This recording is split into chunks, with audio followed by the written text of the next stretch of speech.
Hello.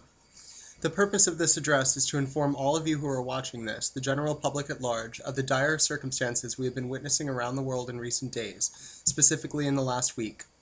These crises are perhaps the most urgent, threatening, and significant events to have occurred in the entire course of human history. In countries all across the globe, we are witnessing the enforcement of a violent police state to suppress the massive public outrage against the tyranny of central banking and the various governments of these nations, and the beginnings of what can amount to no less than the collapse of the entire international economic and political systems by which the present-day structure of life in the 20th and 21st century has been organized.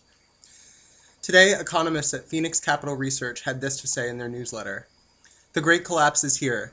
We're also going to be seeing major banks go under, market crashes, food shortages, government shutdowns, and systemic failure.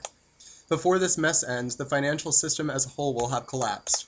What's coming is going to make 2008 look like a joke. Many people will lose everything in this mess. Yes, everything. The US is going to be defaulting on its debt. Paper currencies around the world will fail. It's going to be a dark, dark time. This is exactly what I'm talking to you about. From Tunisia to Egypt, Greece to Ireland, Libya to Zimbabwe, in Italy and in Switzerland, England, and at last, though it has been long overdue, presently even in the United States itself, the people are rising up against the injustices of a financial system that has robbed them of everything they've worked for and stolen their very lives from them so insidiously that they never even noticed it was happening. They had no warning, no preparation for such a collapse, and had no idea that such a scheme was being conducted. Through the use of what amounts to nothing less than an international pyramidal Ponzi scheme, the treacherous likes of which can be described by no other title than the greatest criminal act of fraud in human history, millions upon millions are today impoverished, homeless, enslaved, hungry, and most importantly, angry. And they have every right to be. In all of these countries, we are witnessing this public outcry of the rage that must naturally result from such thievery in the form of riots, mass protests, and looting. In each of these countries, we watch in horror as the world's police forces are deployed to control the situation and suppress the angry masses, abusing individuals through means of tear gas, pepper spray, firearms, riot control gear, and police fencing. We witness these horrors today on a daily basis and in a large enough number of countries that it is frankly both startling and overwhelming to consider. Greece and England are in particular the most disturbing displays of such horrors. In the recent past, police forces have been used against the people of Greece to suppress their commitment to a labor strike in an attempt to protest the austerity measures that have twice now been imposed on them by the international financial community. Using tactics as violent and aggressive as mass tear gassings, these financial institutions have in a sense managed to do so, though unrest continues in the nation of Greece as talks of a third bailout from Germany, which will be forced upon the nation, and further austerity measures to financially secure this new bailout in the form of heightened property taxes are taking place. As a result, more than 5,000 Greek citizens gathered in protest today of these new arrangements. The civil unrest in Greece is far from subdued, even by the attempts of the police to suppress this discontentment. The financial actions being proposed are claimed to become yet another attempt to revive Greece's economy, though the evidence of the previously failed attempts to do so by the same means and the subsequent violence that has resulted against the citizens of Greece in order to enforce such measures raises the question of whether or not this is in fact the real motivation behind such actions. In England, the government is issuing a curfew ordinance upon its citizens, preventing them from the ability to freely roam the streets at night. Following the British government's announcement of its own austerity measures in the country, rumored to dismantle entirely the welfare state, public protest demonstrations of any sort are now forbidden, and this week talks began to unfold in Parliament of plans to shut down Facebook and other means of communication in the immediate future. Surveillance cameras, a staple of control in the British society, are everywhere, monitored by law enforcement and civilians alike, people just like you and me who are paid to sell out their fellow citizens to the police in the event that they witness the breaking of a law.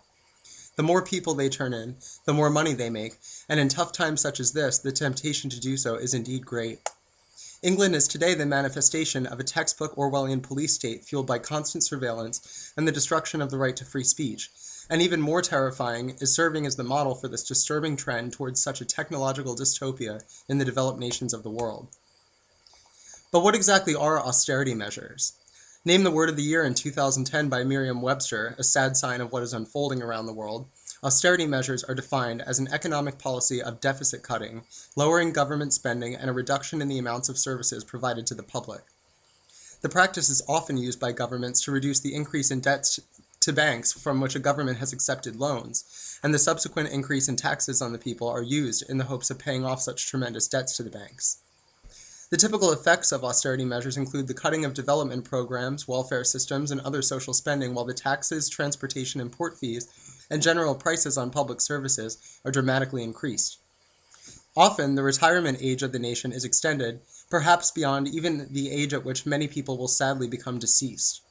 In essence, it is the crackdown on a nation's citizens by banks that the country's government owes a debt to, and the collection of this debt that has long been overdue through the use of force to essentially enslave a nation's people into fulfilling their government's financial obligations. But how did countries get into this mess in the first place, and why are they so powerless to do anything to improve the conditions of their economies? Why are governments using guns on their citizens on behalf of these banking institutions? Why are these global megabanks the rulers of the modern world and the driving force behind its many governments? How is it that they were able to not only successfully profit from the impoverishment of the countries in both the Third World and nearly every Western nation? And why are the penniless masses so unable to do anything to improve the situation? It was through a process of increased centralization of an international banking that such a catastrophe has come to fruition. The formation of national central banks backed by government authority to maintain a monopoly over their nation's currency was the start of this. Private banking institutions such as the Federal Reserve, a secretive private bank that is neither a government entity nor accountable to United States law, and the Bank of England, a similar entity of the shadow banking system, were able to have the sole privilege of creating and issuing the currencies of the world, and began to do so with increasingly less and less materials of tangible value used to back the currencies they issued. In the United States, presently the holder of the world's reserve currency, or stated otherwise, the backbone currency of the international economy, under the authority of President Richard M. Nixon, the former gold standard that had backed the value of the dollar was discarded, and new and limitless possibilities to manipulate the worth of the dollar were unleashed.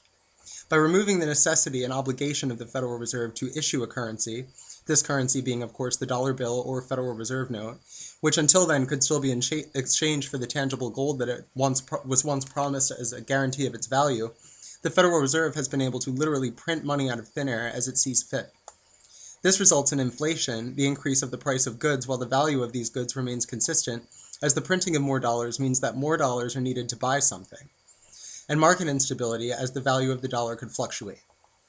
This system of finance, backed by nothing of real value and based purely on the speculation of a few imaginative and privileged elite bankers, many of whom representing other banking firms, the names of which we are not permitted to know, has been the primary source of the international financial crisis, as the dollar has continued to remain the foundation of international finance. In other words, not only is the American economy based on a currency that is entirely essentially counterfeit, nothing more than a piece of paper and having no real value beyond that, but the rest of the world's business dealings are as well. It is by this vehicle that the banking class has managed to drive us into what will be, if it isn't already, the greatest depression in modern history. But still, the problem goes further than that, for even the central banks of the world, including the Federal Reserve, operate under the authority and services of an international central bank for national banks themselves.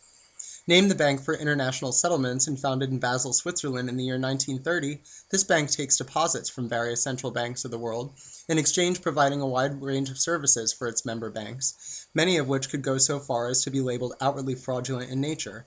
For example, the use of uncollateralized loans, or stated simply, loans secured and backed up by nothing, to stimulate the so-called economic growth of various nations.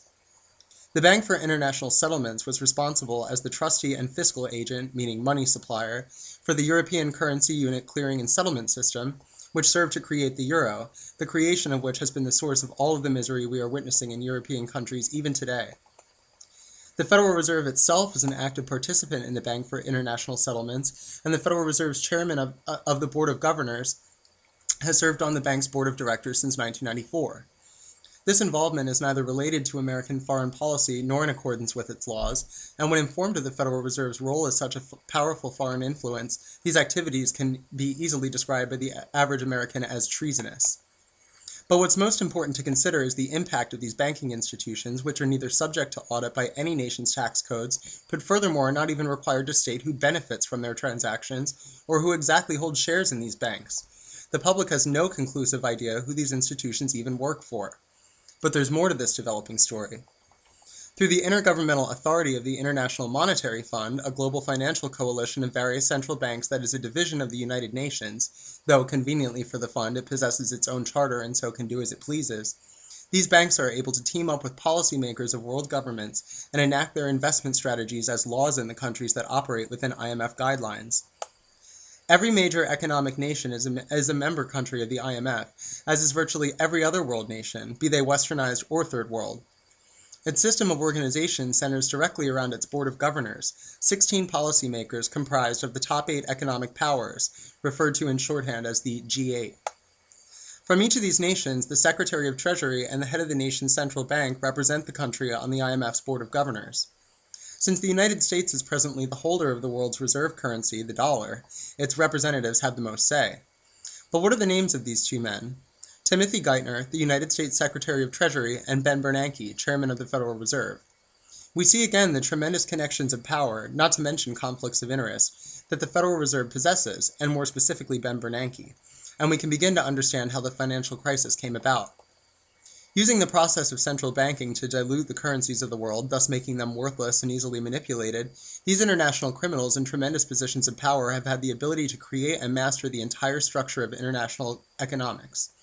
By controlling interest rates and printing money at will, they have removed the foundation of basic economic stability, made toxic loans based on these fraudulent policies and fabricated currencies, and then teamed up with top economic policymakers of the nations of the world to allow governments to enforce these policies at gunpoint. It is through this process that we see government officials deploying policemen to use tear gas on the ravenous crowds in Greece or to mace innocent protesters on Wall Street. It is through this process that these institutions are able to hijack governments by forcing debt onto them and then enslaving these nations' people to fulfill those debt obligations that are impossible to ever repay, all the while stripping away the rights of citizens, including the rights to privacy, property, and self-expression, and leaving them to literally starve, homeless on the streets of the world's cities. I urge you to share this dire information with everyone you meet, and to protect yourself from the collapse we see occurring by refusing to submit to the use of these counterfeited and corrupting slips of paper enslavement. Start your own currency, buy gold, purchase a gun, barter, grow food, anything. For God's sake, do something. Time is running out for the world, and more specifically for the United States. The crash in Europe is spreading overseas, and the United States is following the precise trend of those nations already desecrated by the evils of fraudulent central banking. The cameras are being set up. The laws are eroding citizens' rights in the form of curfews and wiretapping. The value of the dollar is sinking precisely as the euro has done.